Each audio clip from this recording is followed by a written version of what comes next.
Բարև ձեզ, Ստեփան Գրիգորյան YouTube-յան ալիքի մասնակիցներ։ Ողջունում եմ ձեզ բոլորիդ։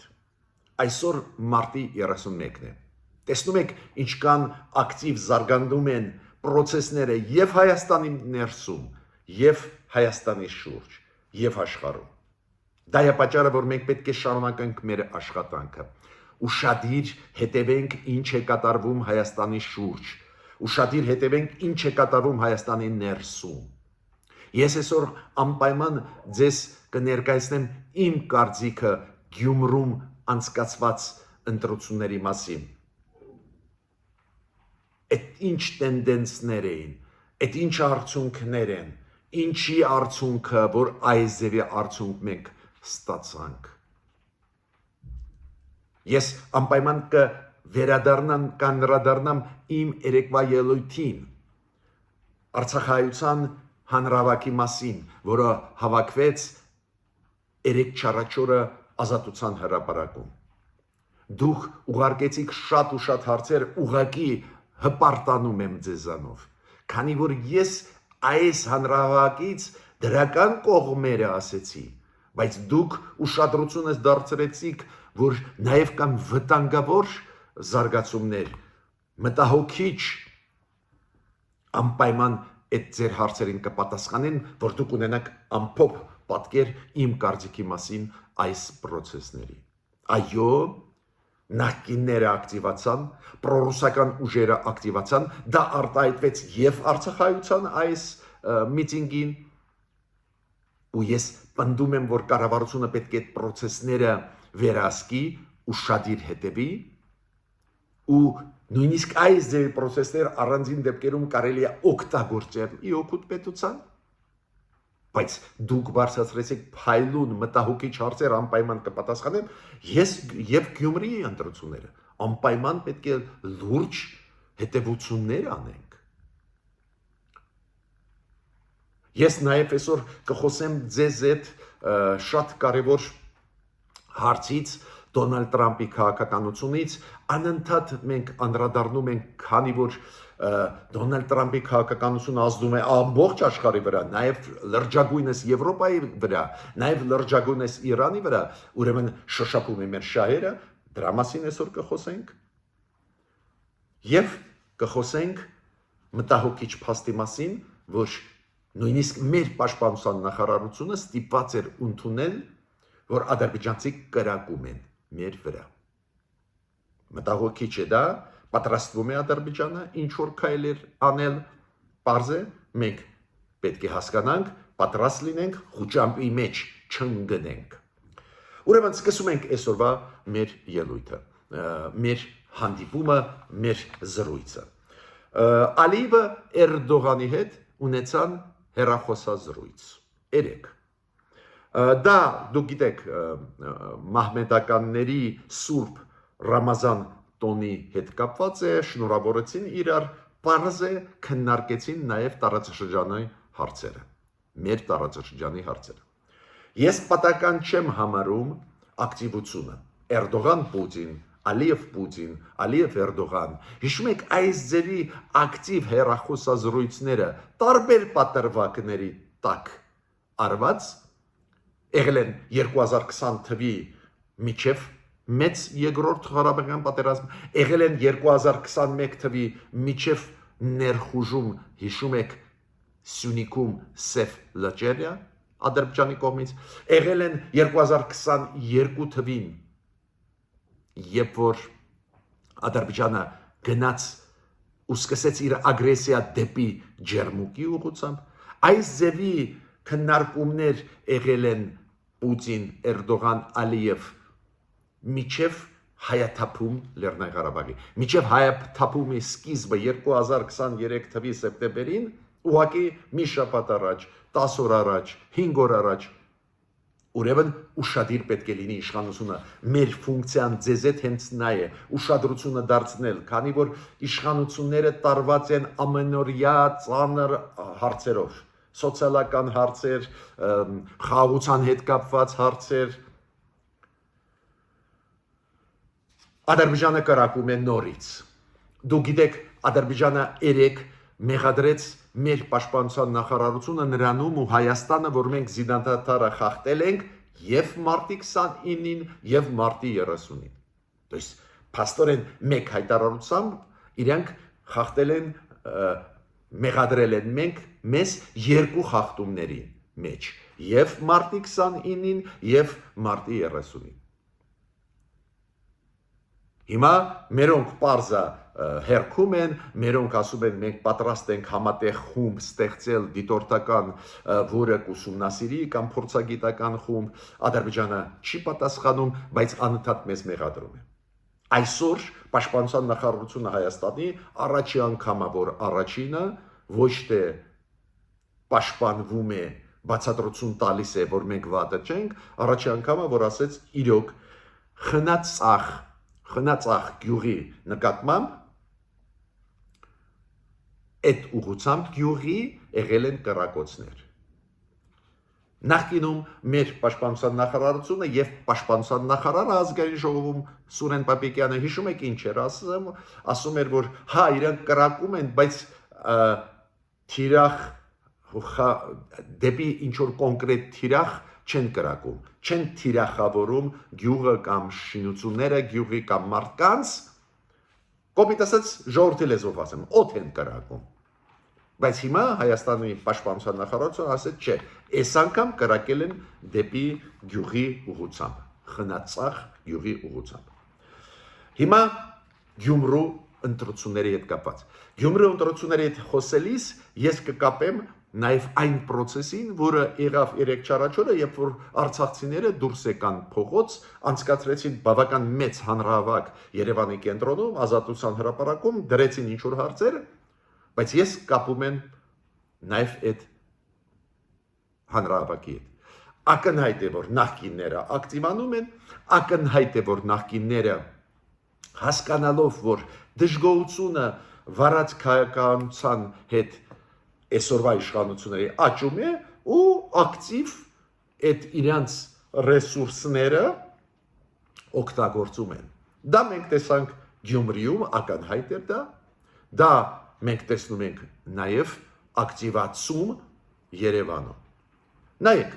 մենք միշտ ասել ենք իշխանություններին, ակտիվ պայքարեք կոռուպցիայի դեմ, ակտիվ պայքարեք, այդ փողերը ի վերջո մտնում են լրատվական դաշտ ու ընդդիմադիրների լրատվական դաշտերը բավական ակտիվ, ագրեսիվ են, ես տեսնում եմ ոնց են իրանք ագրեսիվ պահում Գյումրիում, նույնը մենք տեսնում ենք Երևանում, մեծ հանրահավաքներ Գյումրիում, այդ սա ռեսուրսը որտեղից է գալիս, պարզ է զգալի մասը նախկիններից ու մի մասը պարզ է Ռուսաստանից։ Բայց իմ գլխավոր երեկվա մեսիջը նա էր, որ նույնիսկ այդ process-ները պետք է վերահսկի կառավարությունը ու կառավարի։ Նույնիսկ շատ նորմալ պահանջ Արցախահայության վերադառնալ Արցախ կարելի է կառավարել, կողքից աջակցել, որ այս process-ը չուղղվի գործող իշխանությունների դեմ։ Գլխավոր իմ միտքը նա է,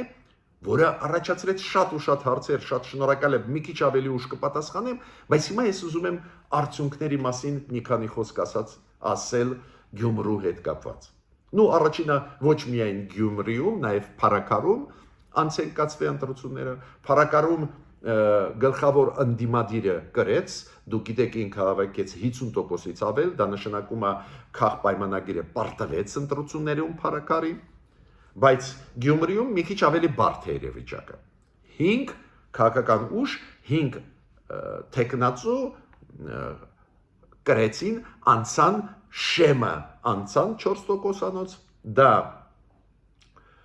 ԿՊ-ներ, Սարիկ Մինասյանն էլ գլխավոր ցուցակը, Սարիկ Մինասյանը հավաքեց մոտավորապես 37% ձայներ, Վարդան Ղուկասյանը նախկին քաղաքապետ Գյումրու մոտավորապես 21%, Մարտուն Գրիգորյանը մեր քաղաք այդ դաշինքը ներկայացնող ինքը պատգամավոր է ազգային ժողովի ընդդիմադիր դաշտից, մոտավորապես 16% հավաքեց, Ռուբեն Մխիթարյանը մոտավորապես 8%, Կարեն Սիմոնյանը, որը ներկայացնում էր դաշինք Մայր Հայաստան, մոտավորապես 6%։ 5 ուժեր, 4-ը ընդդիմադիր կոշտ քննադատող իշխանությունների, շատ հավանական է, որ իրանք կհավաքվեն, դաշին կկազմեն ու Գյումրին էլ կկորցնի իշխող ուժը, կպարտավի Գյումրիում։ Շատ հավանական է դա։ Կա հավանականություն, պարզ է միշտ, որ լեզու չեն գտնի ընդդիմադիրները, բայց քանի որ շատ ու շատ ապագորգոր կոշտ հայտարարություններ արել են, որ կմիավորվեն միայն թե չթողնեն Սարիկ Մինասյանին, որ քաղաքապետ դառնա, հավանականություն կա, որ ստեղ էլ ԿՊ-ն անհաջողության կհասնի։ Ստեղ ԿՊ-ն առաջի տեղը գրավեց, բայց 50%-ից ավել չկարողացավ կազմել։ Ինձ համար այս process-ում գիտեք ինչ է կարևոր։ Կարևորը նա է, որ ընդդիմադիրները շատ ակտիվ օգտագործում էին պրո-ռուսական թեզեր, շատ ակտիվ օգտագործում էին հակաեվրոպական արժեքների դեմ կարգախոսներ եւ պրո-ռուսական բազան մեզ պետք է եւ այլ։ Պարզ է 4 ուժերը տարբեր շեշտադրումներ էին անում, բայց եթե հավաքական նայենք իրանց կեցվածքը պրո-ռուսական ուժեր են ակնհայտ, հակաեվրոպական ուժեր են, դա էլ երևում էր նվազագույնը 4-ից 2 այդ քաղաքական ընդդիմադիր ուժերի մոտ։ Ակնհայտ է, որ թալանած նախկինու ռեսուրսները դուրս եկան ստեղ ջրի երես։ Նույնը մենք տեսնում ենք նաև Երևանում։ Այդ ռեսուրսները ԶԼՄ-ների ընդդիմադիր եւ այլ որտեղից են։ Ու ստեղ եզրակացում պետք է անի իշխանությունը, որ էֆեկտիվ չէր պայքարում կոռուպցիայի դեմ։ Իշխանությունը Գյումրիում որոշեց գնալ նորից, գիտեք ինչ ճանապարհով, բևեռացման, այսօրվա նախկին իշխանություն։ Ու դա աշխատեց միայն մասամբ։ Քանի որ մարդիկ նաև ունեն ասելիք այսօրվա իշխանություններին։ Օրինակ շատ ուժեղ Գյումրիում բոլոր 4 ընդդիմադիր ուժերը գիտեք ինչ էին օգտագործում։ Ասում էին իշխանությունը գնում է զիջումների թուրքերին, ադրբեջանցիներին, բայց նույնիսկ դա չի բերում խաղաղության պայմանագրի։ Իրոք իշխանությունները ճիշտ են անում, պնդում եմ ես այսօր էլ, որ բանակցում են, ճիշտ են անում, որ նույնիսկ առանձին դեպքերում գնում են զիջումների, բայց տեղ էլ կարմիր գիծ կա։ Եթե Ալիևը չի ստորագրում, որ զիջումների էլի գնաս։ Ուրեմն իմ ասածը գիտեք որն է, իշխանությունը անպայման պետք է այս ընտրություններից եզրակացություն անի, քանի որ 1 տարի հետո, 1 տարի 2 ամիս հետո կլինեն ընտրություններ ազգային ժողովի հերթական ու այդ սխալները արված պետք է շտկել, այդ մոտեցումները պետք է շտկել ու հասկանալ, որ այդ ազգային ժողովի ընտրությունների ժամանակ նույն թեզերը թափով կօգտագործվեն։ Ես ավելին ասեմ, այդ ուժերը, ովքեր անցան Գյումրի, ընդդիմադիր ուժերը Գյումրի խորհուրդ, այդ ուժերը ոչ միայն կապ ունեն նախկինների հետ կամ ուղղակի նախկիններ են, ոչ միայն նաև Ռուսաստանի հետ համոզված եմ կապ կա, ավելին Ռուսաստանի քաղաքական ուժերը ողջունել են առանձին ուժերից, հիշում եք, ինչ եմ ուզում ասել, իշխանությունները պետք է վերլուծություն անեն, հենց իմ ցանկությունը նա էր, երբ որ ես ասում էի Արցախի հայության միտինգը բավական մեծ, մարտաշատ իշխանությունը պետք է օգտագործեն, կառավարեն խելոք ձևով, հենց այդ նպատակը ուներ։ Փոխվեց տրամադրությունը, շատ ու շատ մարդիկ քննադատական են իշխանությունների նկատմամբ, շատ ու շատ մարդիկ չեն հասկանում այն փաստը, որ իշխանությունը գնում է նոր եւ նոր զիջումների Ադրբեջանի հետ։ Մենք որպես փորձագետներս ստեղ տեսնում ենք միանշանակ ռացիոնալ շարժեր կառավարության կողմից, բայց էմոցիոնալ տեսանկյունից վար։ Դա է պատճառը, որ ես ձեզ ասացի, ժողովուրդ ջան, իմացեք, որ Արցախայցյան հանրավակի նկատմամբ պետք է ուշադիր լինենք։ Ու դուք փայլուն հարցեր ուղարկեցիք, հարցադրումներ, պահանջ, այդպես հետաքրքիր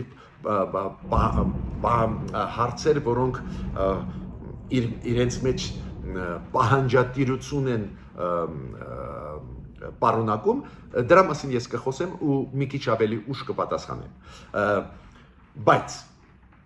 միջև սկսելը պատասխանել ձեր հարցերին այդ արցախայության միտինգի հետ կապված, ես ուզում եմ մի քանի խոսք ասել Դոնալդ Տրամփի քաղաքականության մասին։ Մենք անդրադառնում ենք այդ թեմային, դու գիտեք, որ Դոնալդ Տրամփը նորից նոր մաքսատուրքեր մտցնում է Եվրոմիության դեմ, Եվրոմիությունը իդեմս Ֆրանսիայի, Գերմանիայի շատ կոշտ պատասխանեց, Իտալիան եւ Իսպանիան ուզում են փապկացնել այդ հակասությունները Միացյալ Նահանգները Եվրոմիություն առևտրի ոլորտում, իրանք ասում են եկեք Իտալիայի վարչապետը եւ Իսպանիայի վարչապետը ասում են եկեք ավելի սառնասիրտ քննարկենք այդ հարցերը, դա էլ լավ մոտեցում է։ Ֆինլանդիայի նախագահան գնավ թռավ Ամերիկա ու հանդիպեց Դոնալդ Տրամփի հետ, գլխավոր միտքը, որը ինքը ասեց Դոնալդ Տրամփի, որ Պուտինը քեզ խափում է, դիր ժամկետ, ասա Պուտին, այս ժամկետից եթե դու անցնես զինադադար չհաստատես, մենք սանկցիաները կուժեղացնենք։ Դոնալդ Տրամփը իրոք արեց այդ հայտարարությունը, ասեց, որ ես կատաղած եմ, նյարդացած եմ, ջղայնացած եմ, որ Պուտինը Զելենսկի դեմ ելույթներ է ունենում, որ Պուտինը Տրամփը ասեց տպավորությունը, որ կարող է ուզում եմ ինձ խաբել, ու ինքը ասեց Պուտինին զգուշացնում եմ, որ սանկցիաները կուժեղացնեմ նավթի եւ գազի ոլորտներում, Այդ լավ է, բայց դեռ Տրամփը պատրաստ չի Պուտինին սկսել պատժել։ Պուտինն էլ օգտվում է անընդհատ ինչ-որ թեզեր է առաջ բերում, որ Զելենսկին լեգիտիմ չի, որ պետք է ՄԱԿ-ի կառավարման տակ վերցնել Ուկրաինան, տոս ձգձգում է, որ հաջողությունների հասնի ճակատում։ Բայց մյուս հարցը կա Տրամփի քաղաքականության հետ, որը ուղղակիորեն Այս անգամ ուղղակիորեն շոշափում է մեր շահերը։ Տրամփը նորից սպառնում է Իրանին, նորից։ Այդ վերջի սպառնալիքները երեկվանն են, որ Իրանի դեմ ուժ կկիրառի, ռմբակոծություններ դաժան կիրականացնի, եթե Իրանը չսկսի ուղղակի բանակցություններ Միացյալ Նահանգների հետ։ Իրանի արտգործնախարարը արձագանքեց, ասեց մենք պատրաստ ենք ոչ ուղղակի բանակցությունների միջնորդի միջոցով, բայց Տրամփը ասում է դուք պետք է հրաժարվեք միջուկային զենք ստանալը այդ ծրագրերից։ Թուրքիայի քաղաքականություն, դուք գիտեք Թուրքիան նուրբ քաղաքականություն է վարում, բայց լուրջ խնդիրներ ունի Իսրայելի հետ, դուք գիտեք այդ Սիրիայի հարցով, Գազայի հարցով, իրոք ստեղ կարող են լրջագույն զարգացումներ լինեն, բայց Թուրքիան նաև առանքում ուզում է լուծել քրդերի հարցը։ Հա, կարծես թե դուք մտածում եք, ես խոսում եմ դրա մասին, որ քրդական բանվորական կուսակցության հարցը լուծել, որը Թուրքիայի ներսում զինված պայքար է տանում կառավարության դեմ, ոչ, իրանք այդ անվան տակ կապում են դա Սիրիայի քրդերի հետ ու պահանջում են, որ Սիրիայի քրդերը ենթարկվեն Դամասկոսում կառավարությանը։ Ու Էրդողանը ասեց, մեր համբերության բաժակը լցվում է, Սիրիայի քրդերը հայտարարեցին, որ լեգիտիմ չի իշխանությունը Դամասկոսում, մենք չենք զինաթափվի, չենք ենթարկվի եւ այլ եւ այլ։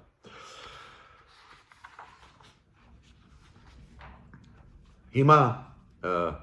միջև անցնելը այս մեր հարցերին ուզում եմ շնորհակալություն ձեզ բոլորիդ հայտնել եւ այն մարդկանց, ովքեր մեզ աջակցում են եւ ովքեր բաժանորդագրվում են, կիսվում են, լայքում են, շատ լավ նորություն է, որ Գերմանիայի նախագահան գտնվում է Հայաստանում, Գերմանիայի նախագահան ունի մեծ ծրագիր, դրանից հետո գնում է Բաքու, ակնհայտ է Գերմանիայի նախագահան եկավ տարածաշրջան համոզելու Ադրբեջանին եւ Հայաստանին, որ ստորագրեն խաղաղության պայմանագիրը, այս ձևի այցելություններ միայն կարելի է ողջունել։ Հիմա իմ ելույթի մասին 3 արցախայության միտինգի հետ կապված։ Շատ կարևոր մեսեջեր իմ կողմից։ Դուք արձագանքեցիք։ Գիտեք, այո, նախկիները ակտիվ աշխատում են, այո, ինձ մոտ էլ կան կասկածներ, ով է կազմակերպել այդ մեծ հանրավակը, բայց իրոք մյուս կողմից արցախայությունը իրավունք ունի պահանջ դնել աշխարհի առջև, որ վերադառնա Արցախ։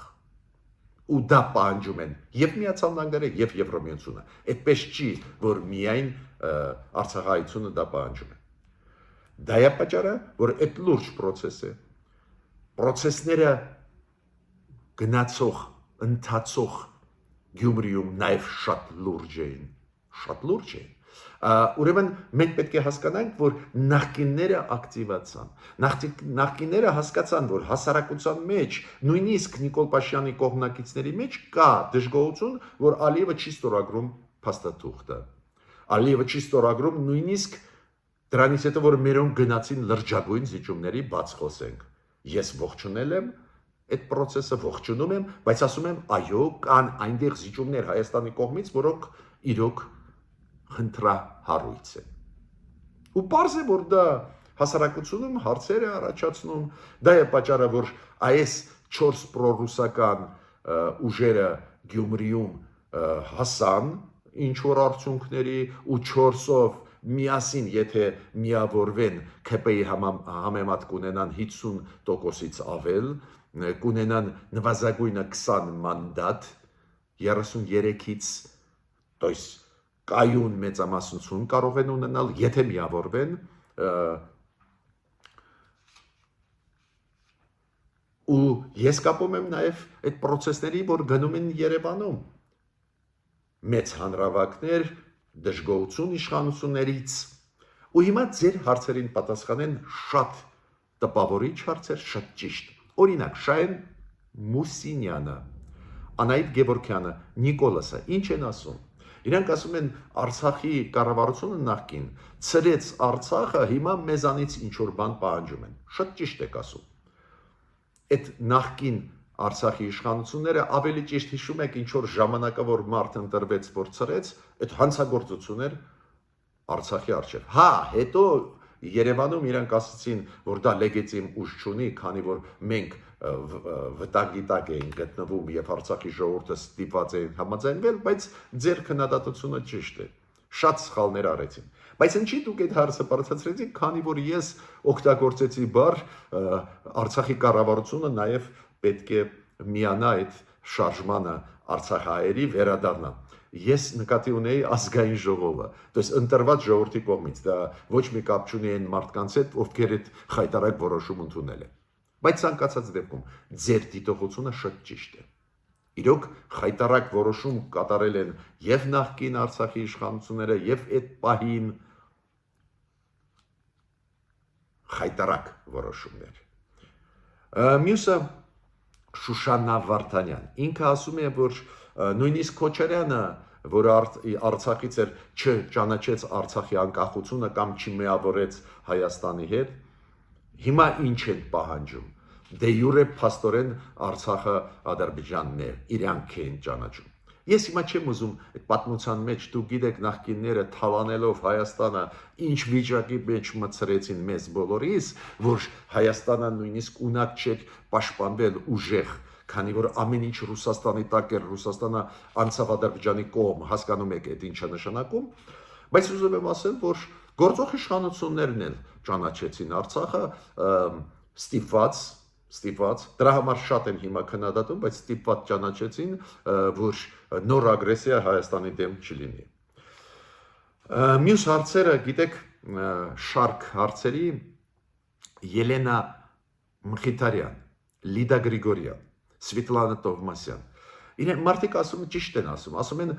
այ պարոն Գրիգորյան, դուք ասեցիք, որ այս հանրավակում արցախցիների 3 չարաչորա ընդունվեց մեծ հայտարարություն, որտեղ պահանջ է դրվում Հայաստանի առջև եւ այլ սուբյեկտների առջև։ Ինչի պահանջ չեն դնում Ռուսաստանի առջև։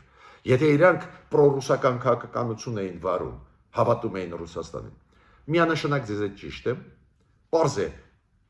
ես հասարակ արցախցիներին դրանով չեմ կարող մեղադրել, ես մեղադրում եմ նախկին իշխանություններին Արցախի, որ ամեն ինչ կապեցին Ռուսաստանի հետ, նույնիսկ վերջի պահին միջև հայաթափումը հավատում էին Ռուսաստանին, որ Ռուսաստանը կբերի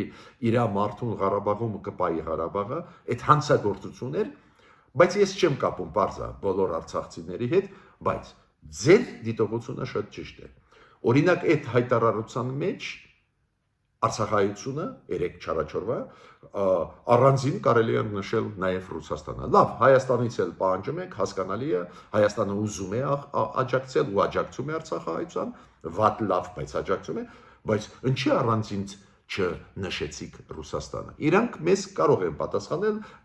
նայեք, մենք գրեցինք նաև այլ միջազգային սուբյեկտներին, այլ պետություններին եւ միջազգային կառույցներին, բայց Ռուսաստանին չէ դուք հավատացիք, Ռուսաստանի խաղաղապահներին համաձայնեցինք, որ գան։ Ուրեմն ձեր հարցադրումը շատ ճիշտ է։